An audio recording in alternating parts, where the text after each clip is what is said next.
بسم الله الرحمن الرحيم. السلام عليكم ورحمة الله وبركاته. مقعيق وعباس محمد دكتور بانا هاي كل نور دلك هولند كسور دوادا برنامج كيني عافماتك دلمر.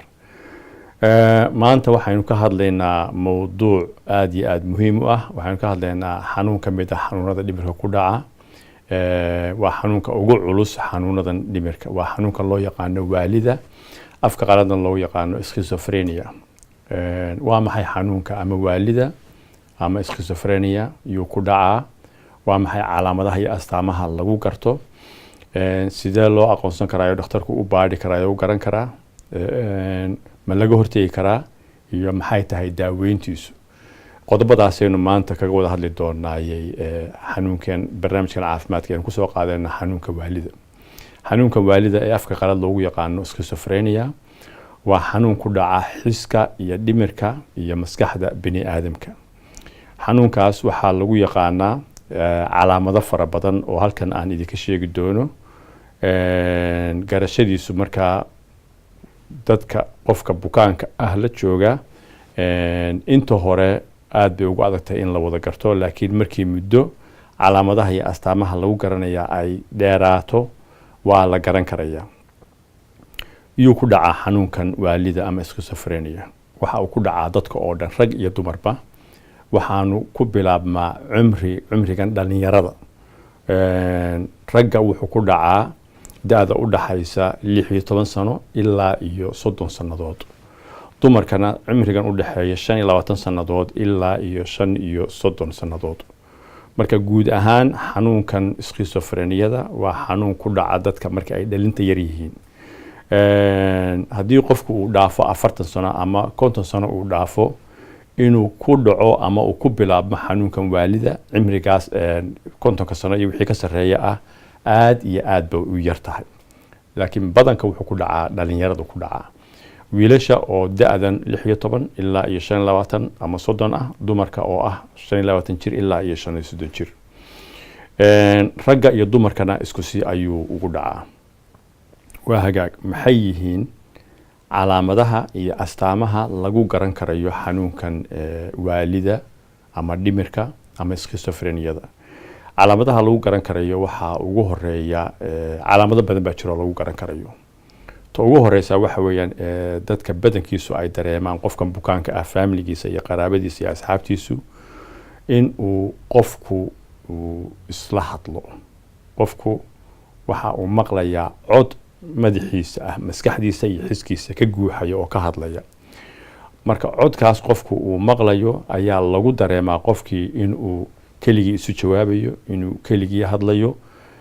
dareenka ugu horeeya ee qofka markaas lagu garanaya waxa weeyaan waa isla hadalkaasna waxaa keenaya cod uu qofku ka maqlayo madaxiisa iyo maskaxdiisa gudaheeda ka maqlayo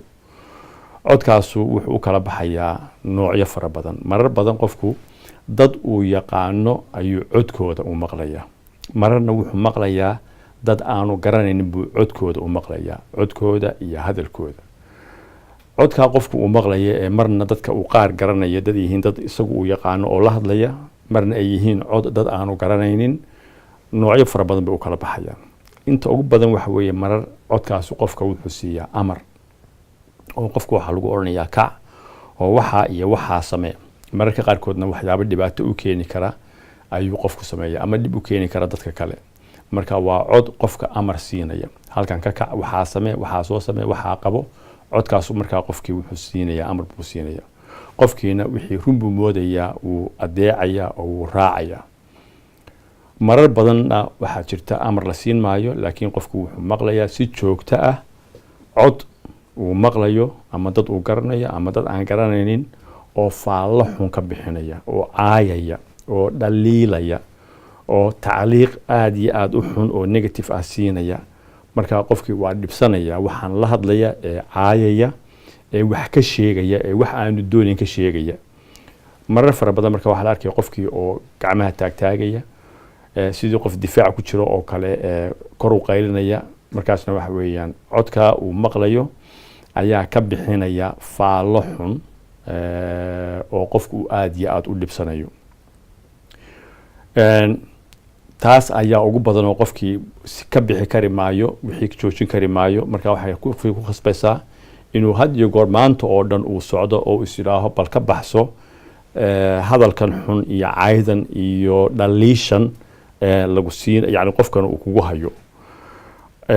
taas markaa waa calaamada ugu horeysa ee dadka badankiisu ay ka dareemaan qofka uu ku dhaco xanuunkan waalida ah ama schizophrenia-da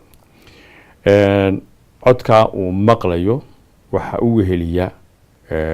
qodob kale oo dadku iyana ay markiiba ay dareemaan waxa iyana ku dhici karta in uu qofku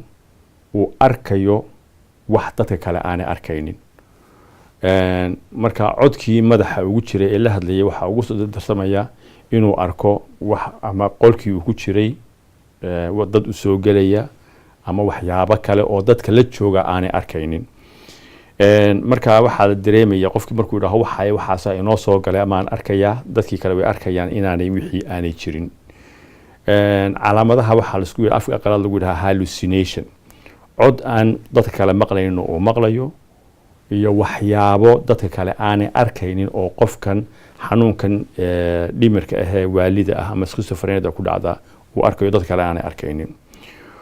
waxa marar badan intaa u weheliya inuu qofku dadka kale aan jirin uu isagu mataqaanay uu urinayo inta badan waa wax qarmuun oo aad iyo aad qofka u dhibaya ayuu oranayaa waan urinayaa dadka la jooga ee ka agdhow waxaan anagu waxa ma urinayna adigu aad urinayso taasuna waa leedahay waxa kale oo marar badan qofku uu yeeshaa inuu dareenka dhadhanka uu isbedelayo oo uu dhadhamay مثلا wax aan qadhaadh uu dareemayo isagoo waxba aan cunin afkiisa yani dareen dhadhan ah oo qadhaadh ah oo joogto ah uu qofku ka cabanayo waxaa jirta oo marar fara badan uu qofku ka cawdaa dareenka taabashada ama maqaarka ama jidhka hoostiisa ayuu dareemaa in ay ama wax mas uu dhex marayo ama quraanjo ay dhex marayso ama waxyaabo ayuu uga cawdaa ayuu yidhaahaa jidhkayga waxaa hoos maraya waxyaabo caynkaas oo kale ah ama mas ha noqoto ama quraanjo ha noqoto ama wax kale ha noqoto marka dareemayaasha iminka inta aan soo sheegay oo dhan waa shanta dareeme ee bini aadamku uu leeyahay aragtida maqalka urta dhadhanka iyo taabashada intaas oo dhan ayaa qofka maskaxdiisii waxaa gelaya khalkhal baa gelaya marka waxaan jirin buu arkayaa waxaan jirin buu maqlayaa dhadhan aan jirin buu ayuu qofka dhadhansanayaa wuxuu dareemayaa in mararka qaarkood ama ciid ama quraanjo ay wax ku dhex soconayaan calaamadahaasa markaas ugu culus oo laga dareemaa in qofka xanuunkan schizophrenia ku dhacdo uu ka cabanayo intii calaamadihii aan soo sheegay waxaa kale oo qofka u wehelisa in qofka qaybta maskaxda ee fekerka iyadana xanuunkan uu ka taabto oo qofkii markaa feker khaldan uu fasiranayo fekerka khaldan waxaa la yidhaahayay afqalad waxaa lagu yidhahaa paranoia fekerka khaldani waxa weeyaan in qofkii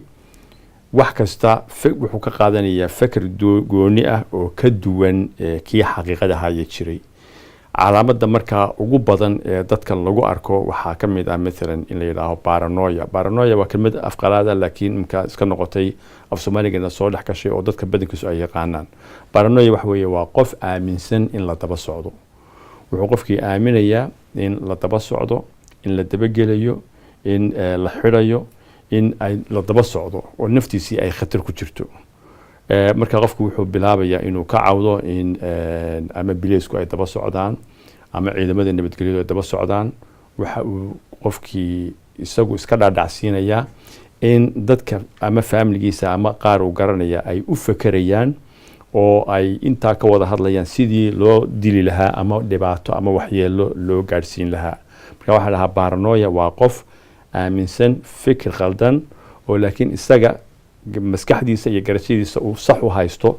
oo ku salaysan mar walba in la dabagelayo in la dilayo in balaan loo dhisayo in qorshe loo dhisayo in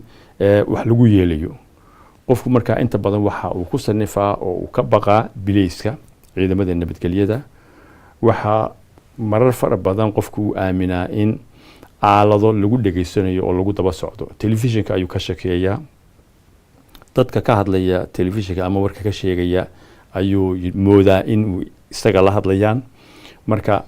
aaladahaas telefishinka iyo satellite-ka iyo waxyaabahaasoo dhan buu qofku ka baqanayaa oo waxa uu aaminayaa in ay daba socdaan oo isaga telefishinkan iyo satellite-ka iyo anteenooyinkan oo dhami ay isaga daba socdaan. xataa dadka warka sheegaya telefishinka ku arka wuxuu moodaya in isaga toos ay ula hadlayaan. Paranoyadaas markaa way ballaaran tahay, meelo fara badan bay ka gelaysaa, waa fakarkiiyo khaldan. waxaa intaa u wehelisa oo qofkii uu moodaya mararka qaarkood fakar khaldan in uu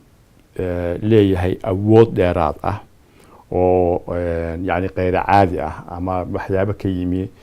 cirka oo kale isagu markaa awood inuu leeyahay oo lala hadlay oo xataa adduunka uu badbaadinayo adduunka uu khatar ku jiro, laakiin isagu uu doonayo inuu mahdigii soo degay uu yahay oo markaa waxa uu yeelanayaa awood iyo isla weynaan aad iyo aad u badan oo uu leeyahay waxaan badbaadinaya adduunka ayaan badbaadinaya. fikirkaas oo dhan oo wada khaldan waa calaamadaha ugu badan ee lagu garanayo qofka qaba xanuunkan waalida ama schizophrenia-da. marar fara badan waxa uu ka shakiyaa paranoyada soo galaysa, wuxuu qofku moodaa in la sumeynayo, marka wax kasta oo cunayo wuu ka shakiyayaa. mararka qaarkood waxa dhacda inuu qofku xitaa ku dhacdo nafaqa darro ama malnutrition oo wax uu cabo mooyaane cuntada oo dhan uu ka boqo oo uu yiraaho waa la sumeynaya, cuntada sun baa lagu soo daraya marka ma cunay. mararna wuu sheegtaa, mararna isagoo aan sheegin buu ka baqanaya. marka qofkaas waxa ku soo koobaya inuu wax cabo oo qura raashinka badankiisa wuxuu oranayaa waa la sumeynaya, waa la dilayaa, sun baa lagu soo daraya, marka raashinka inta badan ma cunaan. intaasoo calaamadood aan soo sheegay oo ugu muhiimsano inta badan ah inta qofka lagu garto, waxaa soo raaca oo iyadana marar fara badan qofku uu yeeshaa in uu hadalka qofku joojiyo. marka hadalkii oo dhan buu qofku joojinaya ama aad buu u yareynaya, isku xiri kari maayo hadalkii jumlad mataqaanaya yani macna samaynaysa qofkii ma odhan karayo, kelmad baa mataqaan ka soo baxaysa. mararka qaarkoodna waa hadalka oo dhan buu joojinaya. mararna waxa uu sheegayaa qofku hadallo aan isku xidhnayn, hadallo aan iswaafaqsanayn, hadallo aan macno samaynaynin oo markaa qofkii familigiisa ahaa ama la joogay ama ka agdhawaa uu dareemayo in qofkii uu ku hadlayo hadal aan iswaafaqsanayn oo aan isku xidhnayn oo aan macno samaynaynin. iyaduna waa calaamad aad iyo aad ugu badan dadka xanuunkan waalida ama schizophrenia-da qaba. iyo marmar uu qofku hadalkaba uu joojinayo ama in yar oo qura mataqaanaa markii muddo la joogo kelmad ama laba kelmadood mataqaan qofkii uu oranayo. marar fara badan waxa iyo qofka lagu arkaa in uu meel fadhiisto oo aanu siduu meel u fadhiistay ay dhici karta in mararka qaarkood 10 saacadood 12 saacadood 24 saacadood aanu ka kicin fadhi qura ah ama foorar ama qaabku u fadhiyay. waa xaalad aanu qofka caafimaadka qaba aanu sameyn karayn. qofka bini'aadamka caafimaadka qaba aan maskaxda laga haynin marka uu meel fadhiisto ama qaab uu u fadhiisto waxoogaa 10 daqiiqo kadib nus saac kadib waa ku daalaya, qofkii waa isrogayaa. dadka xanuunkan qaba marbay maalintii oo dhan hal dhinac oo qura u fadhiisan karayaan, ama si qofka bini'aadamka caadiga aanu u fadhiisan karaynin ama u foorarsan karaynin ayuu ama u fadhiisanaya ama u foorarsanaya. iyaduna waxa ay tahay calaamad lagu yaqaano xanuunkan schizophrenia-da ama waalida. waxaa kale oo iyaduna muhiim ah oo dhakhaatiirtu ay aad iyo aad u taqaana, khaasatan dhakhaatiirta daweysa xanuunada dhimirka. qofkii waxa uu yeelanaya wax la yidhaahdo negative symptoms. waxa weeye waxaa ka tegaysa shucuurta oo dhan. wejigiisa qofka bini'aadamka wejigiisa hadduu faraxsan yahay waa laga garan karaa, hadduu qofku murugoonaya waa laga garan karaa. shucuurta qofka gudaha ugu jirta madaxiisa ayaa wejigeenu inta badan u cabiraa, taasoo dhanba ka baaba'aysa. wejigiisa wuxuu iska noqonayaa flat, waxaan emotion aan lahayn, cadho aanad ka akhrisan karaynin, farxad aanad ka akhrisan karaynin. marka qofkii emotionskiisii oo dhan iyo shucuurtiisii oo dhan ma cabiri karayo oo wejigiisa kama cabiri karayo. waxaa intaa u wehelisaa waxaa qofkii ku dhacaya in ay ka tagto dareenka doonista oo dhan. marka nadaafadii, cadaygii, qubeyskii, inuu timaha shanlaysto, waxaasoo dhan qofkii waa ka tegaya. adduun isaga u gaar ah ayuu iskaga nool yahay. marka ma garan qofkii ma soo kacayo oo ma sameynayo xarakaadkii iyo nashaadkii qofka biniaadamka caadiga ah uu samayn jiray inta xitaa asaasiga ah oo cadayga iyo qubeyska iyo dharka iyo inuu dharka iska bedelo ah oo dhan buu ka tegaya marka ma dareensana oo qofku waxa uu ka lumaya xidhiirkii maskaxdu ay la lahayd yani xaqiiqada caadiga ee nolosha ah ayaa ka dhacaya xanuunkan schizophrenia iyo waalida qaabka maskax ahaan loo gartaa waxa weeya xiskii iyo garashadii ayaa waxa ay ka tegaysaa xaqiiqadii caadiga ahayd marka qofkii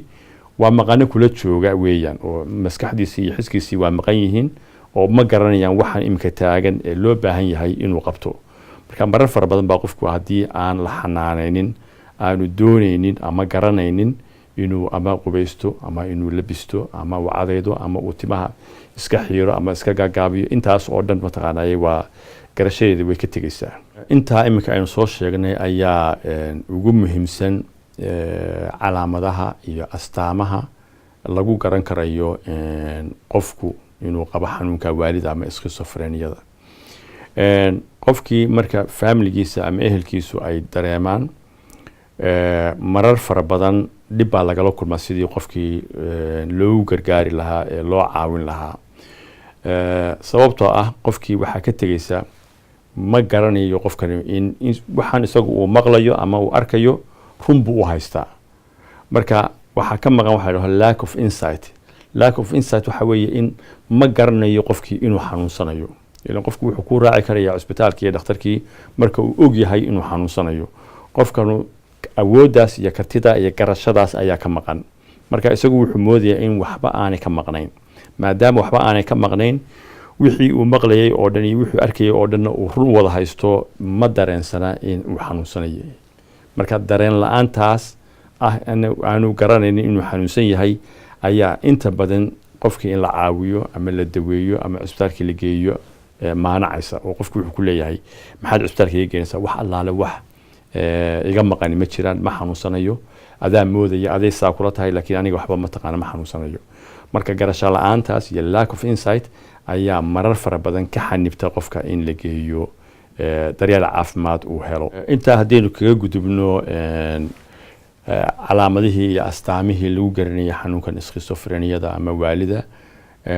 waxaynu iminka u gelaynaa baadhista xanuun kasta marka waxaa lagu gartaa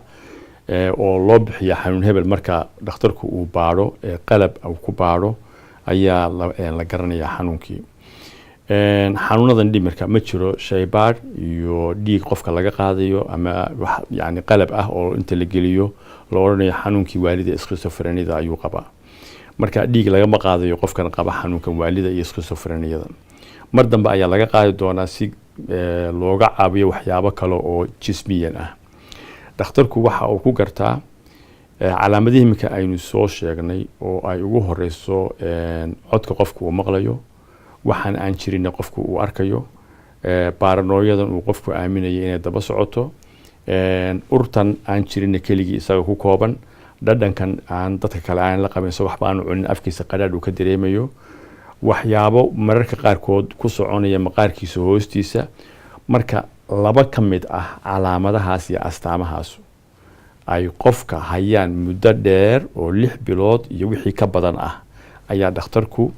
uu samayn karaya diagnosiska ama uu ku tuhmi karaya qofkii inuu qabo xanuunkaas schizophreniada